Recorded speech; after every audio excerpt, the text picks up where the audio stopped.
Apportons au Christ, les dieux et les vies de nos labeurs.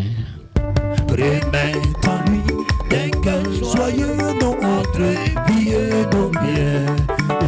Et nous serons bénis de Dieu qu'on aime. C'est tout. Remettons-lui des cœurs joyeux notre vie et nos biens. Et nous serons bénis de Dieu qu'on aime. La cérémonie de lancement des festivités marquant le 10e anniversaire de la radio La Voix de l'Espérance se voulait un grand moment de communion, doublé de sentiments de reconnaissance à Dieu, le premier communicateur par excellence. Ce fut un pari gagné. Cet événement, qui s'inscrit dans le cadre de la Semaine de la communication 2020, a été aussi l'occasion pour la directrice générale de la communication de remercier les acteurs déterminants de la radio méthodiste pour leur leadership. Notre Église, en effet, conduite par le bishop Benjamin Boni, a très tôt compris l'importance de la communication.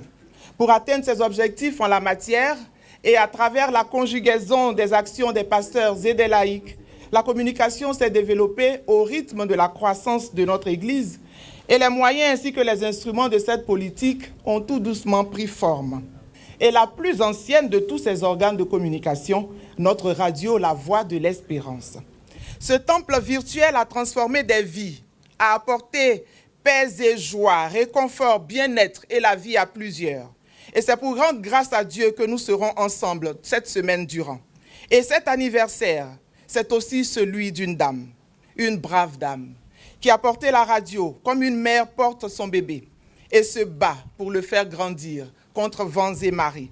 La directrice de la radio, Mme Lydie Akaakwa, et ses collaborateurs, ouvriers de la première, troisième, sixième heure, bravo. Vous méritez nos félicitations et nos acclamations pour les résultats obtenus 10 ans après. Oui, Dieu est resté fidèle à la voix de l'espérance. Dieu est resté fidèle à son Église. Et c'est à juste titre que nous allons joindre nos voix à tous ceux de la radio, à tous ceux du monde de la communication, à tous ceux de l'Église et à vous tous ici présents pour dire, pour ta grande fidélité et pour ta bonté, merci Seigneur. Ces propos ont été soutenus par l'imam Cissé Guidiba, président de l'Union des médias confessionnels de Côte d'Ivoire. Pour l'Union des médias confessionnels de Côte d'Ivoire, l'existence de cette radio est une fierté et un exemple. Dès la création de l'Union, nous avons procédé à une visite dans les rédactions de nos radios et nos médias membres. Nous avons été séduits par l'organisation. Nous avons été séduits par le professionnalisme des animateurs. Et nous avons appris beaucoup pour, en tout cas, la suite du travail qui nous attend et le travail auquel nous devons nous atteler. 2010-2020, voilà 10 ans que la radio La Voix de l'Espérance est au service de l'Église et de la nation pour le développement holistique.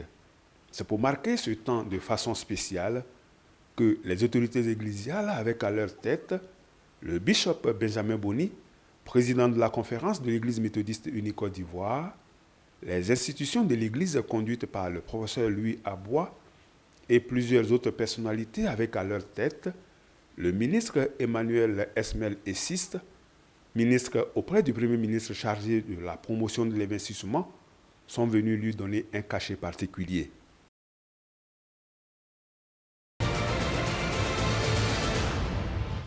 « 2010, 2020, 10 ans. 10 ans. Merci Seigneur. Merci Seigneur. » L'autre pari gagné qui restera certainement dans la mémoire collective est celui du baptême des studios de la radio La Voix de l'Espérance. Désormais, les auditeurs de la 101.6 FM vont s'habituer à Studio Kwasi Maé Thérèse, Studio Bishop Benjamin Boni, Studio Albert Dago, Studio Fidélité. Fidélité à Dieu, le chef de l'Église, par Jésus-Christ. nous accordons une importance au rôle majeur joué, disons, par les radios, et singulièrement les radios confessionnelles, puisque dans leur mission, ces radios appellent également à la cohésion entre les différentes couches de notre population. Et nous saluons cela, nous les encourageons à continuer sur cette voie. C'est d'abord un sentiment de fierté qui m'anime, un sentiment de satisfaction et surtout l'expression d'une fidélité, comme la directrice l'a dit, de notre Seigneur Jésus-Christ.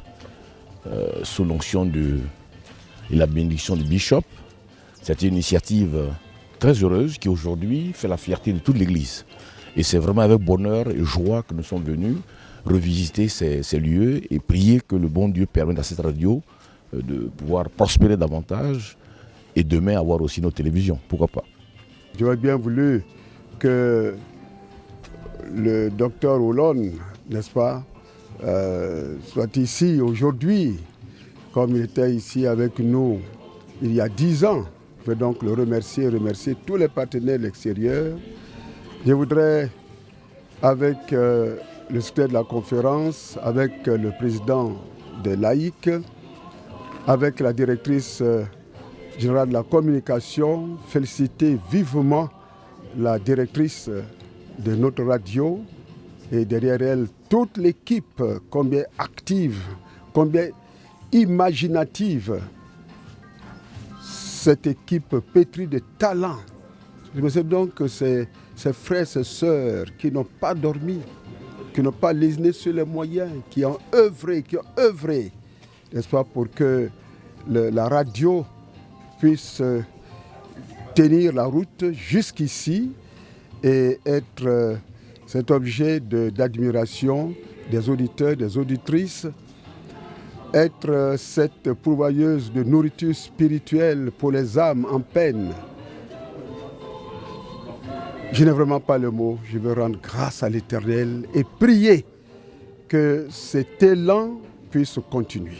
Né de la volonté commune des conférences annuelles méthodistes unies de Côte d'Ivoire et du Texas, avec l'appui de l'agence de communication méthodiste UMCOM et de l'agence méthodiste unie chargée des ministères globaux d'IBJM, la radio La Voix de l'Espérance a été mise en onde le 24 décembre 2009.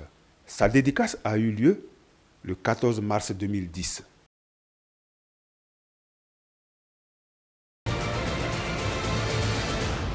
Je me félicite d'être présente à l'occasion de l'anniversaire de ses 10 ans.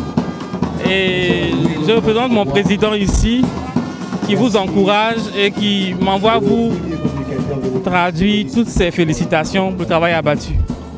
Nous avons visité les locaux, 4 studios, un travail a été fait. Et cela mérite d'être salué. Nous allons le faire au nom du président de la ACA. C'est un encouragement à continuer le travail qui a été bien commencé, surtout leur contribution à la cohésion sociale et l'exemple qu'ils représentent dans le paysage. On fonde beaucoup d'espoir sur ces médias confessionnels-là et on souhaite bonne continuation. Vraiment, c'est un long chemin. C'est un long chemin. Surtout que nous avons voulu cette radio méthodiste sans réellement avoir préparé les personnes qui devaient travailler, disons, dans cette radio. Et vraiment, c'est un peu comme le cas de Jésus-Christ, hein, quand il a pris ses disciples, il les a pris ici et là, celui-ci pécheur, celui-là réparateur de tentes, etc., etc. Donc, vraiment, c'est ainsi qu'on a pris les gens. Et malgré cela, le Seigneur leur a donné l'esprit qu'il faut pour qu'ils puissent se mettre au service de la radio. Et aujourd'hui, là, bien qu'ils aient des formations différentes, ils sont devenus tous forcément des animateurs et des journalistes. Et ça, c'est vraiment une grâce du Seigneur. Nous devons reconnaître cela. À côté de cela, il faut aussi reconnaître l'esprit d'initiative que les uns et les autres ont eu, parce qu'aujourd'hui, la radio est quand même entendue partout, et il faut donc, à mon avis, tirer le chapeau à ceux qui ont initié la chose. C'est une joie pour nous de ce que nous ayons une radio, et aujourd'hui 10 ans. Merci vraiment à tous ceux qui se sont mis à œuvrer pour cette radio, afin qu'aujourd'hui nous ayons une radio de notre église méthodiste unie Côte d'Ivoire. C'est une fierté pour nous, en tout cas de fierté avec l'ensemble des acteurs et des personnalités, ces 10 années d'existence et de programmation et de diffusion des émissions. La radio a fait énormément de progrès Vous l'avez si bien dit, nous étions au départ à l'entame, au début de cette radio. Nous avions eu à traverser plusieurs étapes au niveau de la conception, au niveau de la réalisation, jusqu'au niveau de la mise en œuvre même des bâtiments. Et je pense que au jour d'aujourd'hui, nous sommes fiers de cette radio qui a fait un pont en avant. En sortie de ce lieu, nous partons, nous ressortons avec un grand bagage grâce au guide Joro Mac qui nous a permis de connaître les différentes archives, les bases de la production de la radio méthodiste, du jubilé de Cocody. Nous voudrons dire un grand merci. Nous sommes venus participer à cette cérémonie au-delà des civilités. C'est une marque de reconnaissance envers cette radio qui nous accompagne dans les premiers pas de notre radio, parce que nous venons de commencer il y a à peine 1 an et nous avons beaucoup à apprendre de nos dévancières.